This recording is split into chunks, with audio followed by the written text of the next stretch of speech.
Okay, so in this section we'll be talking about surfaces in space, and the first surface is the cylinder. And, well, presumably you all know what a cylinder is. Something like this. Forgive the sloppiness, this should be straight. So let me try that again. Oh. Right, close enough, right? It's a cylinder, right? But a cylinder could be a more general type of object, right? A more general surface. So you have a curve C in a plane, right? So this is our plane here. And the curve, how about just a circle? So that's my curve C. And then you have a line that's not parallel to the plane, so it can't be this line, but it could be, let's say it happens to be perpendicular to the plane, or normal to the plane. So this could be my line L, right? And of course it goes infinitely in all directions. So the cylinder then is the set of all these lines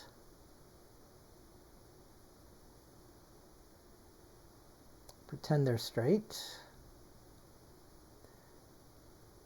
right? And they form the side of the cylinder, right?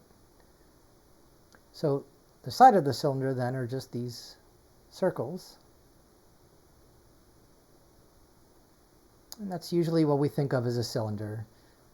This is a better picture, but that's the idea, right? Although I guess I didn't draw the surface part. So these little lines here would be called rulings. They just form this side of the cylinder, right? Right. So that's specifically, this is called a right circular cylinder.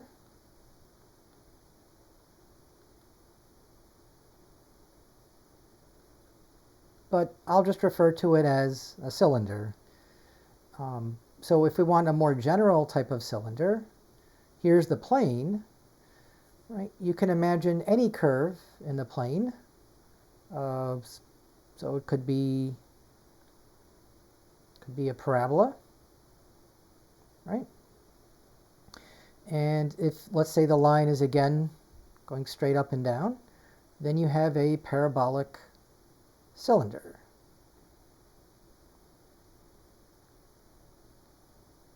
Right? Where each of these are just copies of the parabola, and the rulings are these vertical lines. Pretend they're straight. Right? Close enough. Right? So, yeah, so it doesn't have to be even a closed curve. It could be an open curve like a parabola. It could even be a sine or a cosine curve, right? And specifically, if we go into the usual x, y, z space, I'll make this x, this y, and this z. You can imagine just the equation of the cylinder being, let's say, z is equal to x squared. Right? So this is a cylinder, and z equals x squared, I guess, would look something like this. So that would be the curve, C, right? What's called the generating curve. And then the rulings would just be all these lines here. Let me try to replicate the cylinder here. We'll make it a finite cylinder.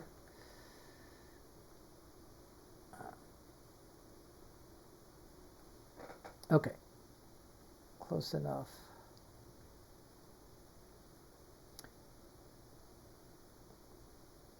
And then in the back we'd have all these rulings here too as well. Okay.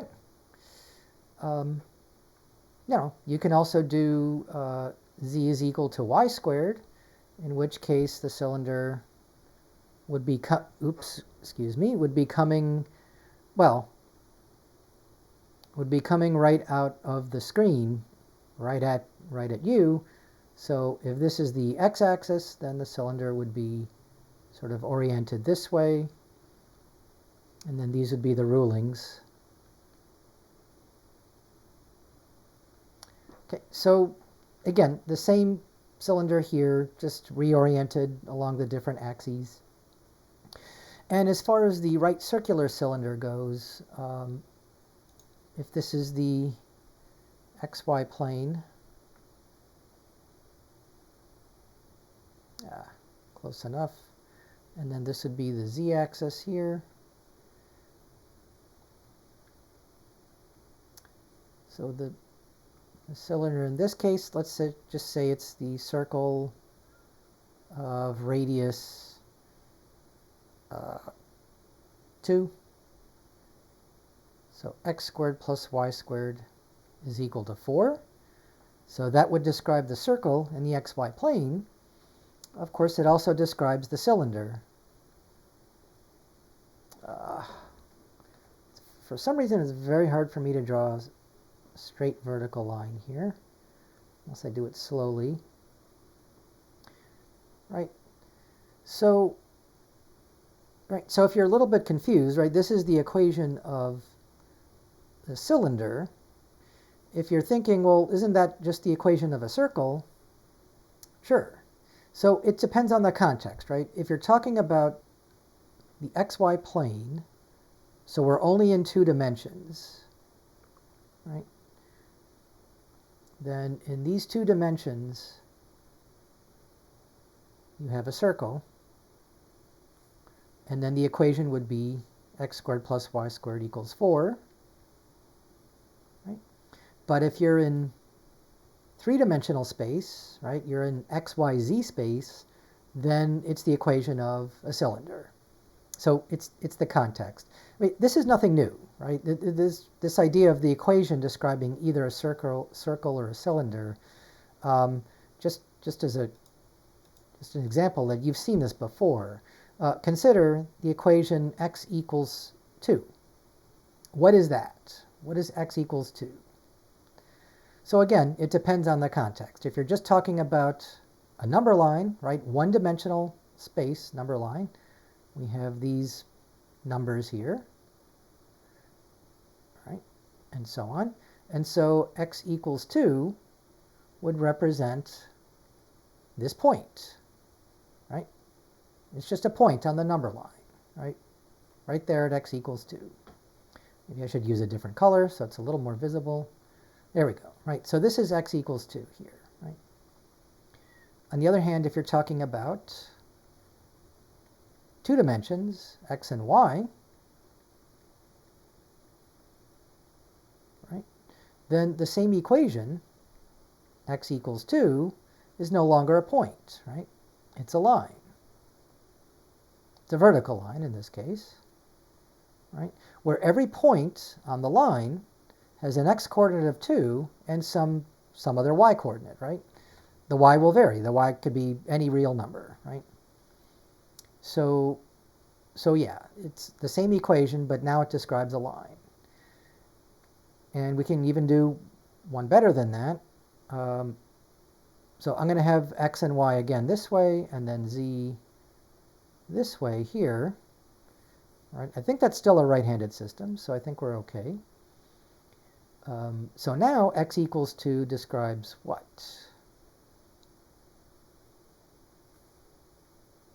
Right, so now that we're in space, x equals 2 describes a plane. Right? So all of this is a plane, and it's kind of hard to visualize here, but if you can imagine, it's parallel to the YZ plane, right? It's just 2 units away, right? So 1, 2. Right. Makes sense. So, right, again, same equation. In 3 dimensions, it's a plane. In 2 dimensions, it's a line. And in 1 dimension, it's a point. So very similar idea to the equation of a circle, also being the equation of a cylinder, right? in 2 dimensions it's a circle, in 3 dimensions it's a cylinder.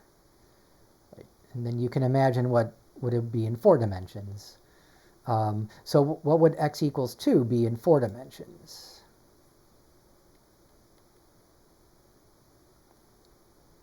Well, I can't draw 4 dimensions, right? We're already stretching it with 3 dimensions, is kind of the illusion here.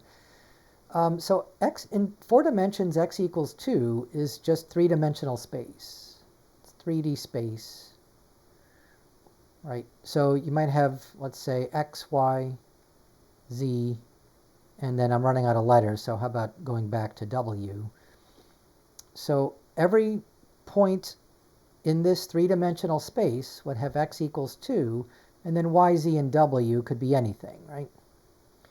You know, if you're on the plane here, right, you have a point on the plane where x is 2, and then y and z could be anything. And so now you can see that that's why it's parallel to the yz plane. Okay. Anyways, we're not gonna do 4 dimensions, so 3 is difficult enough. But that's the idea of a cylinder, right? It doesn't have to be a circular cylinder. It could be a parabolic cylinder, or any curve that you can generate in the plane. You can just imagine lifting it up to make a cylinder out of it. And so with that, we will go to other types of surfaces called quadric surfaces. And so rather than try to draw these, I'm just going to show you what's done in the book, because my drawings would be not quite as nice as these. So there are, I think, 6 different types of quadric surfaces. And these are 3 of them, so we'll get to the other 3 later. You have the ellipsoid. And so the idea is, right, if you just trace in the xy plane, for example, it would be in the shape of an ellipse. And then if you trace it in the, say, xz plane, it might be a different ellipse. And then in the yz plane, it might be a different ellipse.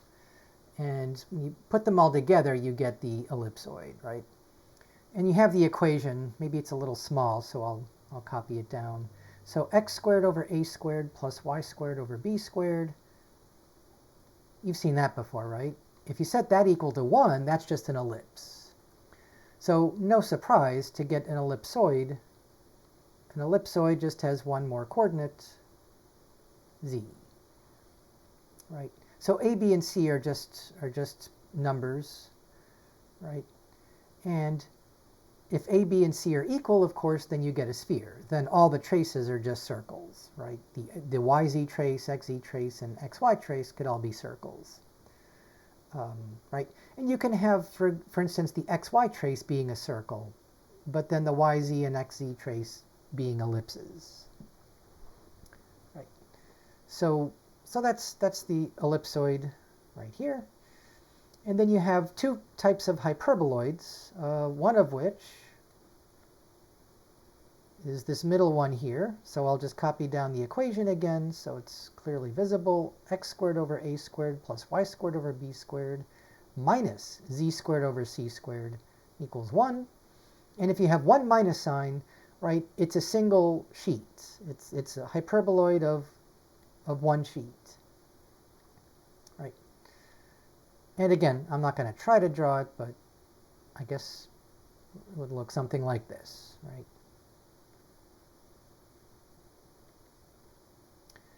Right. So here it's the z-axis. That's the central axis, right? Well, depending on the values of a and b, I think if a and b are equal, you can think of this as a circular hyperboloid, which means it's just a surface of revolution. So if you remember from Calculus 2, you talked about surfaces of revolution. Right, if a equals b, then you can say it's a surface of revolution. However, right, a does not have to equal b. So if a and b are not equal, then you might get a more general type of surface where this might be an ellipse, right? You have to imagine that these traces here are just ellipses rather than circles. So, but that would still be a hyperboloid, right, of one single sheet. On the other hand, if the equation has two minus signs, at the bottom here we have a hyperboloid of two sheets, so z squared over c squared minus x squared over a squared minus y squared over b squared equals 1. And so now you have what you think of as a hyperbola, right, is being rotated around the z-axis. Let me try that again. So this would be the z-axis here. Again, if a and b are not equal, you don't get a surface of revolution, but, you know, let's say they are equal, and then you get your usual surfaces of revolution. So here you have this surface here and this surface here. Put it together, it's a hyperboloid, but it consists of two separate sheets. Right, so this is a hyperboloid of two sheets. Okay, so you have the ellipsoid, you have the hyperboloid. Of course, you also have a paraboloid, so we'll get to that next. Okay, so here are the three other quadric surfaces. So I just mentioned paraboloid. Let's do the paraboloid first. So you can think of it as a parabola rotated about, say, the z-axis here. So this would be the x-axis, y-axis. And so, again, so the equation is z is equal to x squared over a squared plus y squared over b squared. And again, it's a surface of revolution if a equals b. And if a is, right, so then it's a circular paraboloid. Right. And if a is not equal to b, then it's an elliptical paraboloid, or elliptic paraboloid. Right. So again, a little bit harder to draw one of those, but you can imagine something like this, where each of these are ellipses, not necessarily circles. So just take the paraboloid here and just kind of squash it, and you get your elliptic paraboloid. Okay. Let's go back to the cone. So you can also have a cone, in general an elliptic cone. And generally you think of a cone as just this shape here, but in this case we're going to combine it with this piece down here, which is, you know, you could think of the inverted cone, but it's still part of the same cone. And here the equation is x squared over a squared plus y squared over b squared minus z squared over c squared equals 0. If this is reminding you of the hyperboloid of one sheet, I'll remind you that for that, this would equal 1 for the hyperboloid. So changing the 1 to a 0 makes it into a cone instead of the hyperboloid. So I hope that helps. And again, if a, b, and c are all equal, you just get z equals x squared plus y squared. Right? And if a and b are not equal, you get an elliptical cone. This would be a circular cone. Right? And finally, the one that I'm not even going to try to draw, the hyperbolic paraboloid. So I'll write down the equation.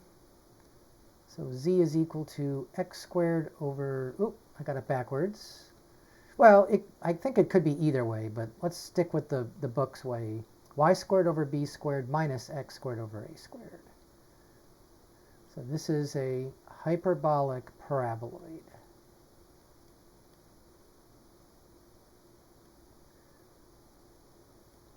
Very difficult to draw, and I'll refer you to the picture here. Looks almost like a saddle, and indeed another name for hyperbolic paraboloid, you could just call it a saddle. But that's the idea, right? So one of these curves, the trace here, the xz trace, would be the parabola, I think, and then the xy trace would be the hyperbola. Yeah, and we'll see most of these surfaces again. So the point is, you don't have to memorize any of these equations here. There's no point in that. And they're not going to be on your formula sheet either, but the point is just to get familiar with them, right? Familiar with the surfaces and what they look like, and if you can, try to draw them yourself. Try to graph them on paper if you can. I do the best I can. It's a little sloppy, so I'm not looking for perfection, but if you can just draw the traces of it and then just try to draw the illusion of a three-dimensional surface or a two-dimensional surface in three-dimensional space. So again, you don't have to memorize the equations, but it would be a good idea to at least recognize them. I'm forgetting an I here, paraboloid. Hang on. Paraboloid. So because these surfaces will come up over and over again, usually we'll just give you the equation. So in a future problem, it'll say you're given the paraboloid with the equation, let's say z equals x squared over 4 plus y squared over 9. Okay, and so they'll tell you that this is a paraboloid. Right? Right. So ideally, you should know that, but if not, right, it'll be right there in the problem. Same thing with a cone or an ellipsoid or hyperboloid. So we will see these surfaces again. Right now, it's just getting some familiarity with them. There's not a lot I'm going to ask you, about these surfaces, at least in this section. So you'll notice that there's not a lot of homework to do for these types of surfaces here. But since that's basically it for the surfaces, maybe we'll look at one problem or one example. Okay, so this, I think it's part of the homework. So you may want to try this on your own. On the other hand, it is a bit of a challenge. It's a lot of algebra, so don't feel terrible if you can't get it. It's not an easy one. I think most of the problems in the homework are either just identifying the surfaces with the equations, or given the equation, can you make a rough sketch of the surface? And again, it doesn't, you can see how sloppy mine are, so I'm not too worried about that either. Okay, but let's try this one. Determine the intersection of the hyperbolic paraboloid. Again, they give us the equation with the plane, and again, they give us the equation of the plane as well.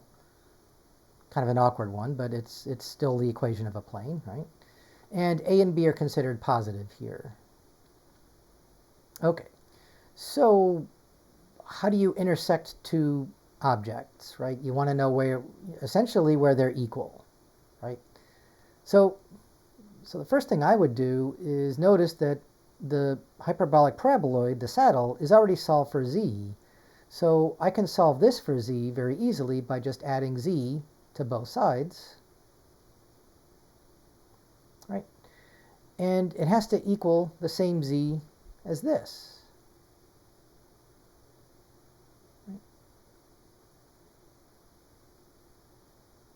And so these two things have to be equal, right?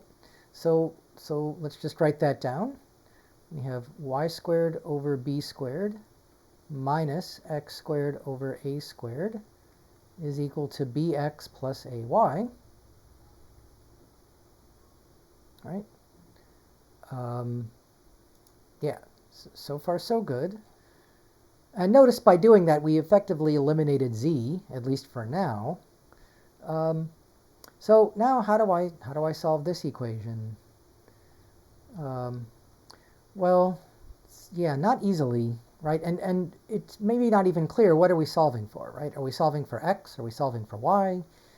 Certainly we're not solving for a and b. A and b are just given numbers, right? Given positive numbers. So how about this? How about if we, let's say we get all the x's to one side and all the y's to the other. So I'll subtract the bx from both sides. Well, okay, maybe we'll do it the other way. I'll subtract the ay. Right? And I'll add the x squared over a squared to both sides. Okay, so if we do that, what do we get? We get, let's see, so y squared over b squared minus ay is going to equal bx plus x squared over a squared.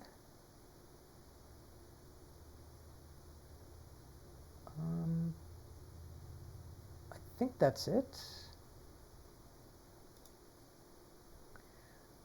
Although you can see that these are quadratic, right? By their nature, they are quadratic. So why don't I put the quadratic term first? I was going to multiply by a squared. Maybe we can multiply by, yeah, before we do that, let's multiply both sides by the denominators, a squared times b squared.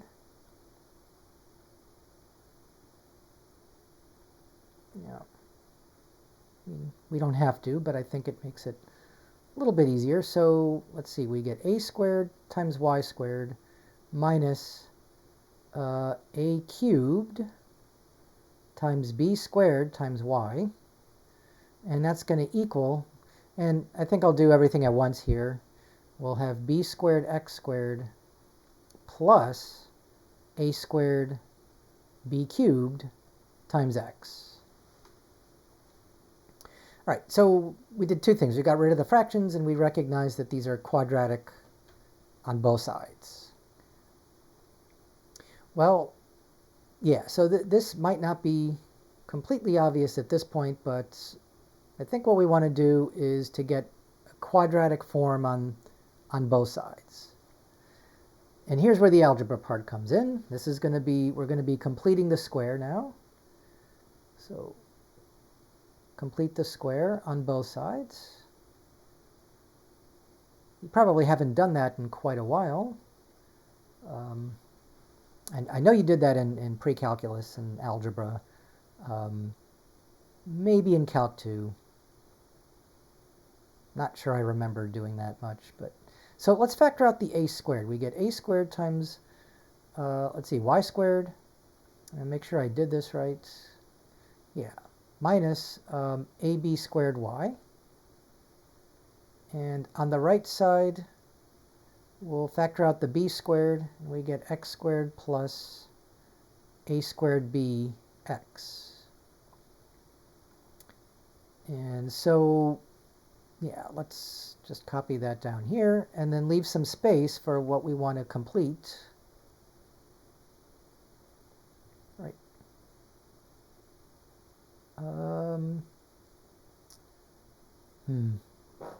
All right, so yeah, so this will equal b squared times x squared plus a squared bx. Leave some space. And what are we going to add here? So we're going to take this term here, right? Divide it by 2 and square it. If we divide it by 2, we get negative ab squared over 2. And when we square it, we get positive a squared b to the fourth over 4. So a squared b to the fourth over 4. And notice we actually, right, we multiplied by a to the fourth b to the fourth over 4. So let's subtract the same thing. So we balance it out. And what are we going to add on the right side? So again, take this, divide it by 2, and square it. And you're going to get a to the fourth b squared over 4. And when you distribute the b squared, it's also over 4, sorry. We also multiplied by a to the fourth b to the fourth over 4. And we're just subtracting the same thing from both sides.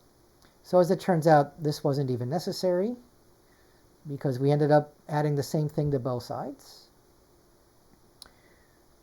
Right, so what does that give us? That gets us a squared times, and this should be a perfect square now. It's going to be y squared minus 1/2 of ab squared.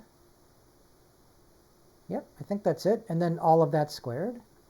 On the right side, we have b squared times x. Oh, I'm sorry. It's not y squared anymore, right? Y times y is y squared. So it's y minus ab squared over 2, the whole thing squared. I think that's it, right?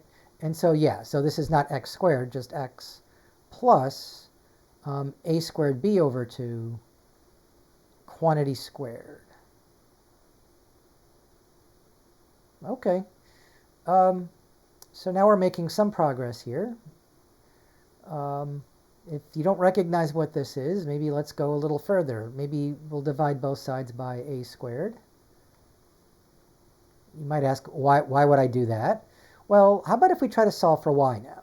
Can we solve for y as a function of x? Okay. So, right, because there's no y squared anymore. Well, there is after we square it, but you can see that the next step is to take the square root.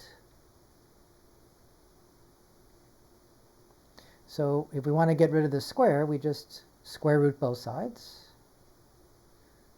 Don't forget the plus or minus. And on the left, we just get y minus ab squared over 2. And on the right, we get, well, this is rather complicated. We're going to get plus or minus b over a, right? Cancel the squares. And then, yep, this is just x plus a squared b over 2. All right, this is looking better. We can add, so without splitting up the plus or minus yet, let's add the ab squared over 2 to both sides. So that solves for y. We're going to get, oh, maybe I should put that in front. ab squared over 2, and then plus or minus b over a times x plus a squared b over 2. So hopefully you recognize what this is. Y equals mx plus b, essentially. Right? So it's a line, b. Well, because of the plus or minus, it's actually 2 lines, right? So let's work this out. Let's find the slope and the y-intercept and all that. So we have ab squared over 2 plus or minus, and then distribute the b over a. So we're going to get b over a times x, and then plus or minus, let's see, well, the a's cancel, so we get ab squared over 2, right? So a squared over a is a, and then b times b is b divided by 2. I think that works. So now, this is just plus or minus b over a times x. So there's your slope. It's either positive b over a or negative b over a. And then we have plus, well, ab squared over 2 plus or minus ab squared over 2. So they either cancel and you get 0, or they combine. So now let's split this up into the two separate equations. We have y equals plus, we'll do the plus first. Now, is it the same plus for, yeah, I think it's, if this is a plus, this is a plus here. Right. In other words, there aren't 4 separate equations, there's only 2 equations. One where they're both pluses, or they're both minuses. So when you combine these, you just get plus ab squared. And if you take the minus, you just get 0. Right? So these are the 2 lines. And so, so there you go. The intersection of the hyperbolic paraboloid with the plane are just a pair of lines. Just a pair of lines.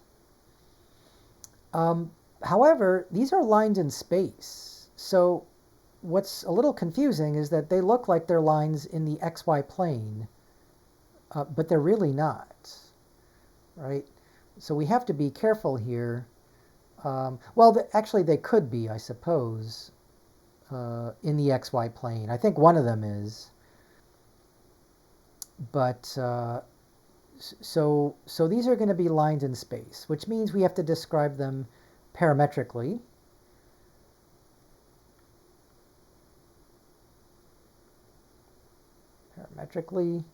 So you remember what that is, right? X equals x0 plus at and so on.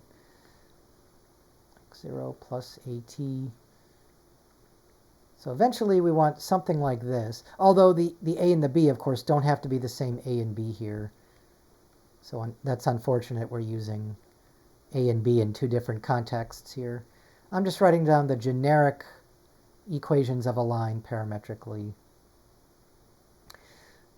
Right, so let's start with x. Right, so it's pretty clear. If x is 0, y is 0. So I think let's just set x0 equal to 0. So this will just be a times t. And if this is a times t, y is going to be, well, for the first equation, so I should label these 1 and 2.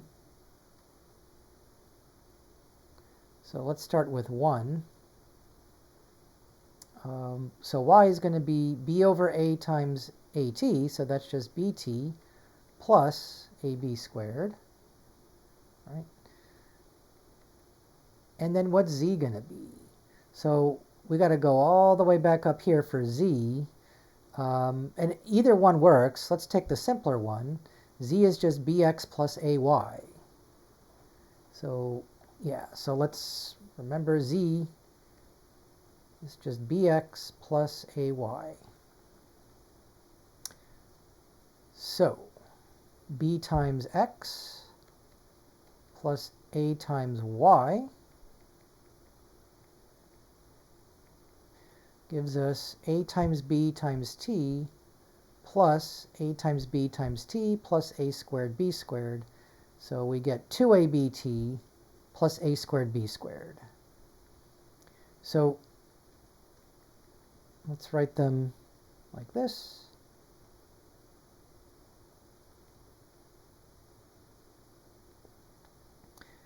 Right. So there's one line, again, parametrically. So as it turns out, I think the a and the b are the same as they were here. Yeah, and so here's your y, right, so x0 is 0, y0 is ab squared, and so on. Right, and your z0 is a squared b squared. Right, so what about for line 2 now? Right. So for line 2, we just have, again, x is a times t. Y is going to be negative b over a, right? So that's negative b times t. Right, and that's it. And then z will be, I forgot again, bx plus ay. So let me write that down here. Bx plus ay, which in this case is just b times at plus a times negative bt. So we get abt minus abt Well, that's just 0, so z is 0.